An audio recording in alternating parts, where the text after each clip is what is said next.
तमीज से बात करिए, मैं सीनियर हूँ आपका। और अब संदीप भैया छोटे नौकर लग रहे हैं। हाँ, ये बात ज़रूर है कि मेरा कार्यकर्ता रोता है तो मेरे आंखों में गुस्सा आता है, और उसके लिए मेरे अधिकारियों से तकरार होती रही है। मेरे मुंह से कभी कोई गाली गलौच नहीं निकली।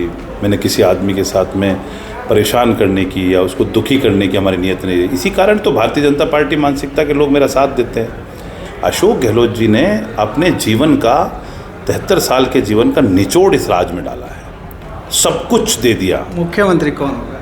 मुख्यमंत्री अशोक गहलोत, वो कंटिन्यू है। आज की तारीख में तो वही मुख्यमंत्री हैं, उन्हीं बनेंगे। उन्हीं की, वो तो हाईकमांड तय करेगा। जब हम एक मुख्यमंत्री के काम पे चुनाव लड़ रहे हैं, हम कैसे कह देंगे कि कोई दूसरा मुख्यमंत्री आ जाएगा? मेरे से कैसे आप उम्मीद करते हो? हाँ, हाईकमांड और विधायक दल तय करेगा, वो बनेगा। आज हमारे साथ मौजूद है बातचीत करने के लिए भीम के प्रत्याशी सुदर्शन सिंह रावत साहब। रावत साहब, टिकट तो जयपुर से इसी हाईवे से आपके पास सीधा आ गया।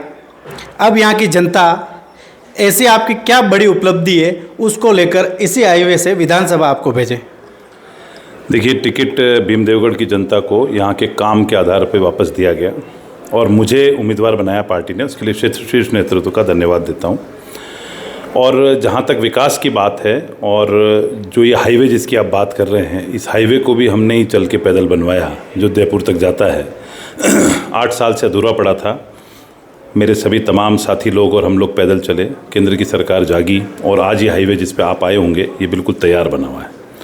जिस हाईवे पे लोगों को चलने में जोर आता था, तो संघर्ष भी हमने किया। और रही बात राज्य सरकार से योजनाएं लाने की, तो तब मेरे को MP साहिबा ने कहा था कि आप चंबल ला के दिखाना, जो मैं पैदल चला था। तो मैंने भी उसको चैलेंज के तौर पे लिया था और चंबल भी हम लेकर के आए। उसका भी शिलान्यास करा दिया। काम चालू है, ज़ोर शोर से चल रहा है। हज़ारों करोड़ के काम किए हैं। यूथ के लिए एक बहुत मॉडल कॉन्स्टिट्यूंसी बनाई है इसको हमने। चाहे स्कूल्स की बात हो, चाहे कॉलेजेस, दोनों ITIs बना रहे हैं। दोनों कॉलेजेस में साइंस लेके आए, गर्ल्स कॉलेज लेके आए, PG कॉलेज लेकर के आए। 80 स्कूल क्रमोन्नत करी, 50 स्टेडियम स्वीकृत करा के निर्माणाधीन है। 2 बड़े उपखंड स्तरीय स्टेडियम बनाए 4-4 करोड़ रुपए से। जयपुर और दिल्ली में जो स्टेडियम बच्चों को मिलते थे, फ्लड लाइट स्टेडियम्स, दोनों भीम और देवगढ़ में हैं। ग्रास कोर्ट पे क्रिकेट खेली जा रही है। आप किसी भी मायने में हम लोगों ने कोई कसर नहीं छोड़ी। देवी देवताओं के लिए बात करने में, भगवान के मंदिरों की जो रास्ते थे, जितने भी, सब मंदिरों के रास्ते ख़राब थे। गौरी धाम का, गोरम घाट का, आसपाड़ का, सीम माता, सैंड माता, केरुंडा की नाल, जाखंड माता, सब जगह हमने रास्ते बनवाए। एक बीजेपी जो आपकी जो छवि दादा टाइप पेश करती है, दबंग छवि पेश करती है हर जगह, अगर हम बहुत सीधे, उनका ये स्वभाव थोड़ा जो बीजेपी वाले ये दबंग छवि पेश कर रहे हैं, उनके परिवार वालों के खिलाफ 28 मुकदमे भाजपा शासनकाल में दर्ज हुए। इस शासनकाल में सिर्फ 2 दर्ज हुए। 28 मुकदमे बच्चों में से, और भाई भतीजे भांजे हिस्ट्री शीटर दर्ज है।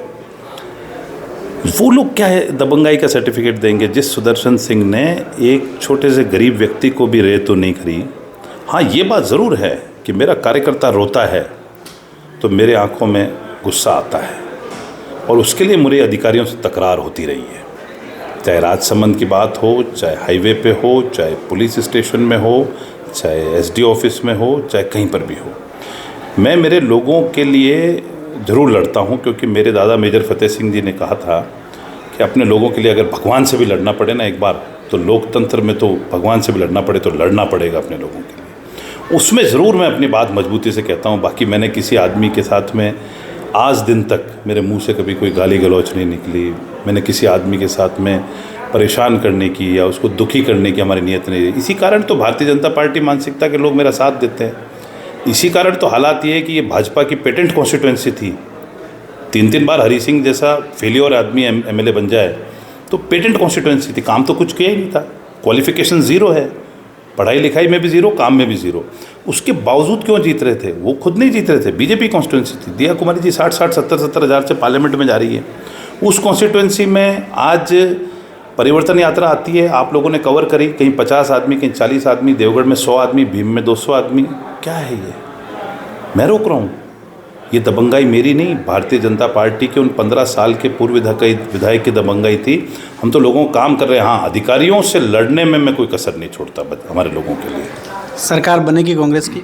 निश्चित तौर पे कहाँ लग रहा है नहीं बनेगी? आप देख रहे हैं कुंभलगढ़ में क्या हो रहा है, किधर क्या हो रहा है, परिवर्तन यात्रा का क्या हश्र हुआ है, पूरे राजसमंद जिले में कितनी बुरी तरह से फेलियर हुई है। एक परिवर्तन यात्रा जो वसुंधरा जी ने निकाली थी, याद कीजिए आप, एक परिवर्तन यात्रा अभी निकल रही। कारण एक ही है, अशोक गहलोत जी ने अपने जीवन का 73 साल के जीवन का निचोड़ इस राज में डाला है, सब कुछ दे दिया। मुख्यमंत्री कौन होगा?